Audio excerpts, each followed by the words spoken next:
Chris, and this is just a quick update. I'm recording on my phone because I've lost my camera's charger.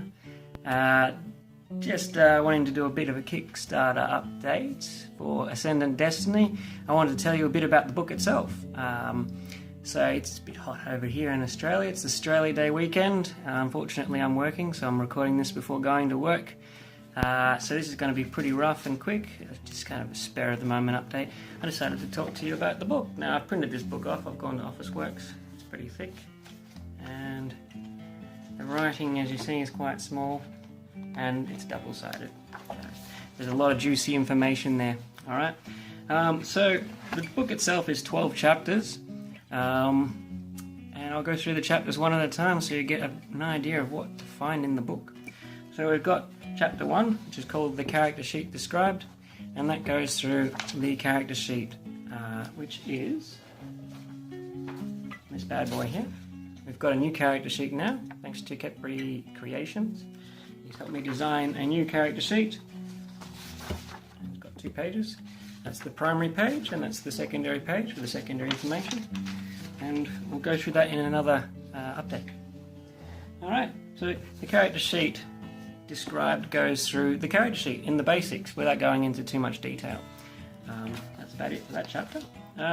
Chapter 2 is called Character Creation. In this character creation chapter you go through all the information. It has all the information you need about creating a character, from the race to what its abilities are, skills, that sort of thing.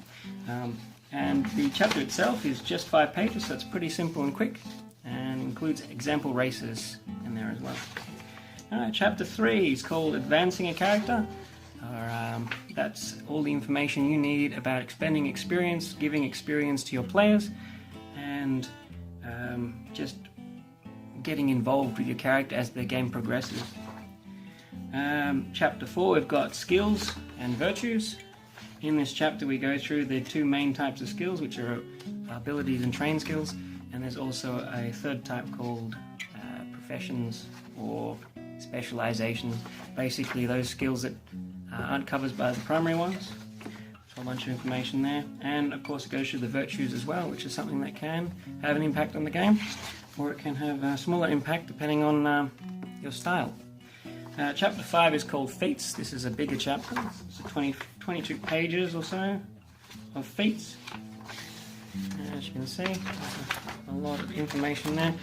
Feats are unique abilities that your character has that are based on skills. So every skill has a tree of feats that are associated with it, and those give you additional specialized skills, which is really cool.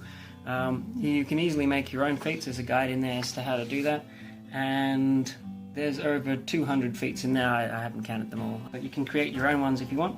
The next 4 chapters are the spellcasting chapters. So 6, 7, 8, 9 are all to do with the 4 different types of spellcasters.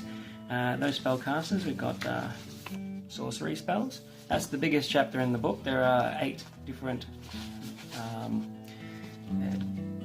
schools of magic. You can go through there. There's a lot of information there. That's all about the spells. Sorcerers are kind of book wizards. They learn through careful study and they can cast their spells. And there's a lot of variety in that one. Chapter 7 is priest spells.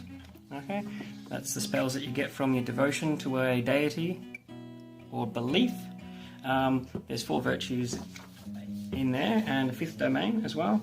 And is even the ability to cast spells using your devotion without having to use any power to do so. That means your god reaches out and goes bang. Here's a spell for free. Alright, shaman spells, a bit like sorcery spells, but they're more elemental. They're raw kind of power that you get from worshipping the elements and doing voodoo kind of magic, which is pretty cool. They're all in there. And chapter 9 is druid spells. That's nature spells, or nature-based spells.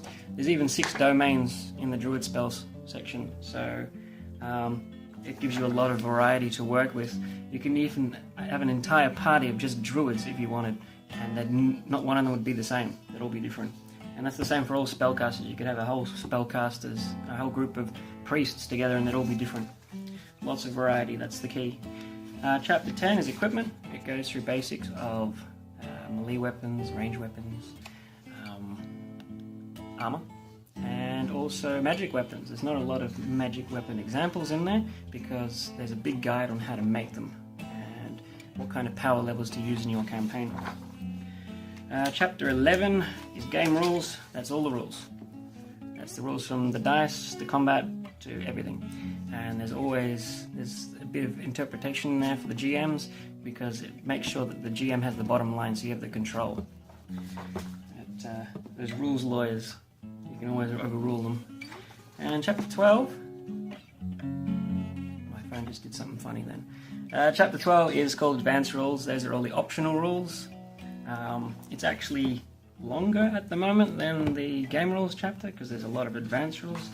Advanced rules go into all kinds of things like how to make really epic characters, how to make more experienced characters, weapon durability and all that kind of stuff. All these rules are optional for you so that you can increase the complexity if you want as well. So that's the 12 chapters of the book. I hope to get really excited about actually updating you all on the chapters as I go through them more individually. So that's it from me. Thanks. Bye.